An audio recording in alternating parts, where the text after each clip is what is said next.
At kung mapapansin nyo, yung harvest nasa 2.9 na. Ayan, pabago-bago. At tumataas nga, yun, tumaas pa ng 3.6. At nasobrahan pa yung rated na watts ng ating 8 pirasong solar panels na 450 watts ang bawat isa. At ang pinakamataas na harvest natin ngayon ay pumapalo sa 3.7 kilowatts. So mga ka-solar, ang vlog natin ngayon ay paglilinis ng solar panels. Ayan, 3.6 kilowatts. Pero shout out muna tayo. So shout out time, shout out kay Sir Andy, yan ng 1 Point Solar Marketing. Shout out din kay Anet Imaya ng Cebu, at shout out din kay Teleboy Yuson.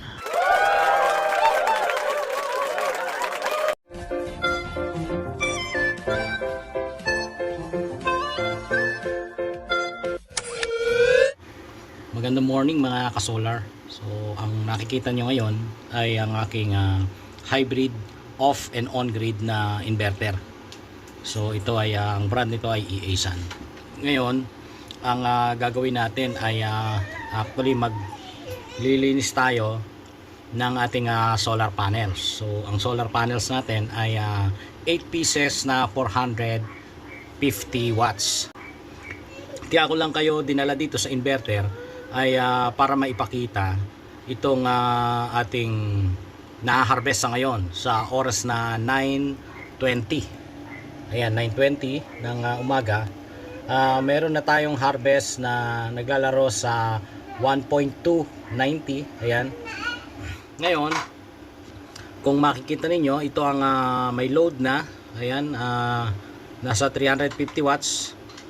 Fluctuating yan. 343, 338 hanggang 350 watts. Yan ang load natin at 230 volts AC. AC naman. Samantalang dito ay 300 volts DC. At nakaka-harvest nga tayo ng naglalaro sa 1.2 at pinakamataas 1.290 kilowatts. At ito naman yung sa charging. Ito yung sa battery. Ayan. So nasa 47.3 ang voltahe. Ano? Yung volts DC na pumapasok sa ating battery system. At ang na-charge niya ay naglalaro sa 857 watts, 53, 59, ayan, fluctuating din. So itong mga arrows na ito, ibig sabihin nito ay from solar panel to battery, and at the same time nagagamit na natin dito. So may usage na tayo. At kung makikita niyo dito, distribution utility na to, transformer symbol, ayan, ay walang lines, walang dotted lines na dumadaan dyan. So ibig sabihin, purely off-grid ang operation ng ating hybrid off plus off-grid solar inverter. So yan ang ating setup ngayon. So sa ngayon ay ayan, at nag 1.3 na, medyo tumataas habang tumatagal yung oras natin, no? So titingnan natin at lilinisin natin yung ating solar panel sa taas. So papakita ko sa inyo. At pagkatapos nating malinis ay babalik tayo dito sa solar power inverter na hybrid and off-grid inverter, at titingnan natin kung may nagbago sa performance. So punta tayo sa labas. So ayun mga ka-solar, ano, medyo mainit-init na nga. So time now is 9:30 ng umaga. So subukan nating linisan ito. Ito nga panels na ito. Actually ito ay 6 pieces, at doon sa kabila ay mayroon pang dalawa. So 8 pieces all in all. So gagamit tayo ng paglinis natin. Ayan, kung nakita nyo, dalawang basahan ang gagamitin natin. Ito yung sa primary, at yun yung gagamitin natin na merong gagamit tayo ng sabon pagka tapos nating unahin dito na gamitin. So may kita nyo, mayroon tayong hose, at may bata doon. Ayun, no? Alis ka muna dyan, bata batuta. Ayun, so medyo malakas na. Control na natin. Ayan. Okay, so alis na dyan bata batuta. Alis na dyan. So lalagyan natin ito ng tubig, ano? Dahil ito ang una nating ayan. At sasawsaw natin itong basahan. Dahil na uunahin natin na wash bago natin lagyan ng sabon mamaya. Gamit naman na yon. So ngayon ay ganito muna uunahin natin, no? So ayan. At paabutin natin hanggang doon sa taas. Meron naman tayong mahabang hawakan. So in the meantime, lagyan muna natin ng tubig. Ayan. At kung napansin niyo, meron tayong styro dito, kung kulay pula. Ano nga ba ang gamit niyan? So syempre ang gamit niyan ay dito natin ipapasok, no? So ayun nga mga ka-solar, at ako'y umakyat na dito sa taas ng scaffoldings. At sisimulan kong basain ang solar panels. Ayan, at nakikita nyo naman. So kailangan muna ng pre-rinse, unang basa, para ang mga alikabok ay medyo bumaba bago natin gamitin yung primary natin na map, yung pang map natin dyan sa mga alikabok na yan or yung mga dust. So nakikita nyo sobrang brown, daming brown talaga, no? Ayan, so unang basa muna ang ginagawa natin. At buti na lang at medyo malakas-lakas ang tubig ng hose natin. So ayan. O ayan mga ka-solar, at tuloy-tuloy tayo na binabasa natin yung buong panels na yan. Actually 6 yan 6 panels na 450 watts. Pero doon sa baliwalo yan, pero doon sa top niyan sa kabila, meron pang dalawang nakakabit na 450 watts panels din. At ayan na nga, halos nabasa na natin lahat ng mga panels dito sa unang nililinis natin. Ayan. At susunod na step natin ay yung primary map. Yun ang una nating gagamitin. So ayan, at una muna nating tatapusin itong first 3 panels na 450 watts.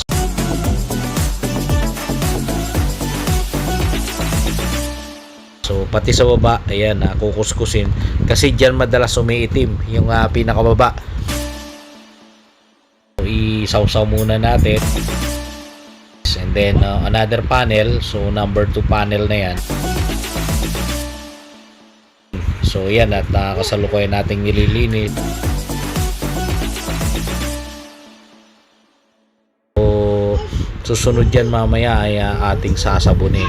At least itong ginagawa nating prosesong ito ay nalilinis. Ayan, so in between nun, sabi ko ay mayroong silicone. So ayan, linis ulit yung gilid kasi umiitim yan.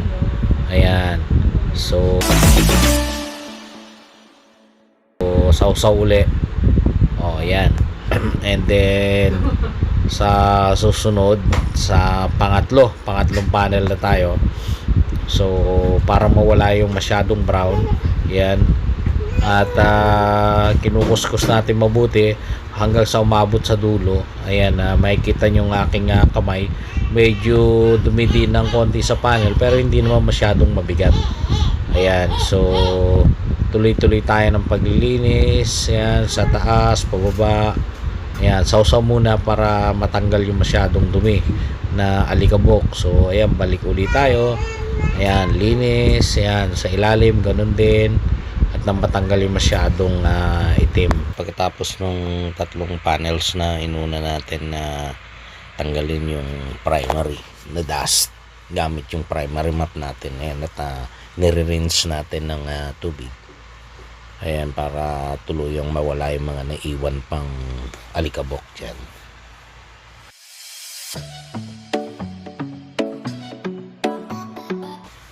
Tuloy-tuloy lang.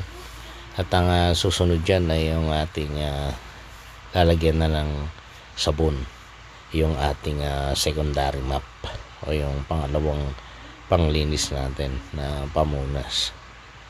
So ayan, ka-solar. At ayan, nakikita ninyo na mayroon ng sabon yung ating secondary map.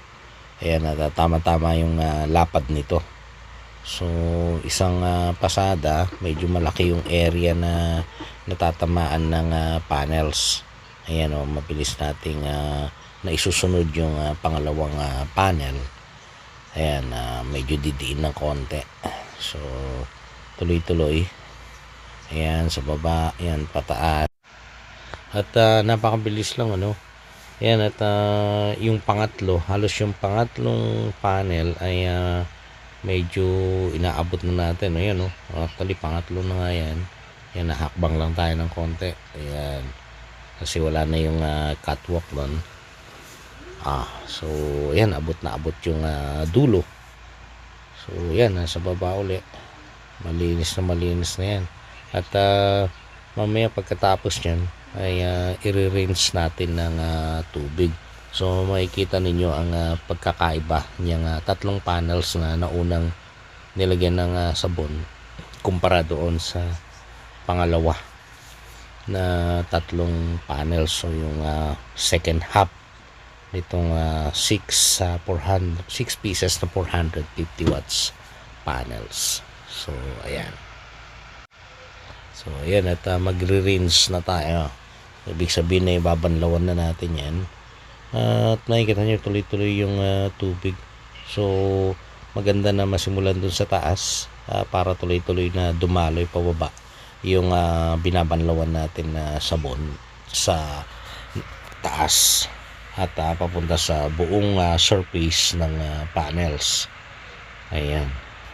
So tuloy-tuloy lang tayo. Mga ka-solar, nakikita natin yung pagkakaiba ng nalinis dito sa portion na ito at saka yung hindi pa nalilinis dito naman sa portion na ito. Dito talaga makikita mo na brownish, medyo ma-brown. Ibig sabihin yung mga dust yan na kumapit na dyan, yung mga dumi. Samantalang dito ay malinis na. Ayan, so may sabon na tayong nilagay dyan. At isusunod natin itong portion na ito. Yung 6 na pirasong panels, ayan, at napakalinis na. At lilipat tayo doon sa last 2 panels.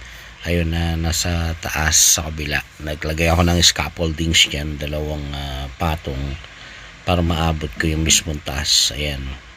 So yung time na yan ay nasabunan ko na yan, kaya kung binabanlawan na lang. So nire-rinse ko na yan para matanggal yung mga sabon. So halos patapos na ako dyan. At balik tayo sa loob upang makita natin ang harvest ng solar panels sa ating inverter. So ayun mga ka-solar, so binalik ko na kayo dito uli sa ating hybrid off-grid solar power inverter. At kung mapapansin nyo, yung harvest nasa 2.9 na. Ayan, pabago-bago. At tumataas nga, yun, tumaas pa ng 3.6. At nasobrahan pa yung rated na watts ng ating 8 pirasong solar panels na 450 watts ang bawat isa. At ang pinakamataas na harvest natin ngayon ay pumapalo sa 3.7 kilowatts. At nakakatuwa dahil yung ating panels ay 3.6 lang in total, pero sumobra sa 3.7 ang inabot na harvest. So hanggang sa muli mga ka-solar, salamat sa panonood.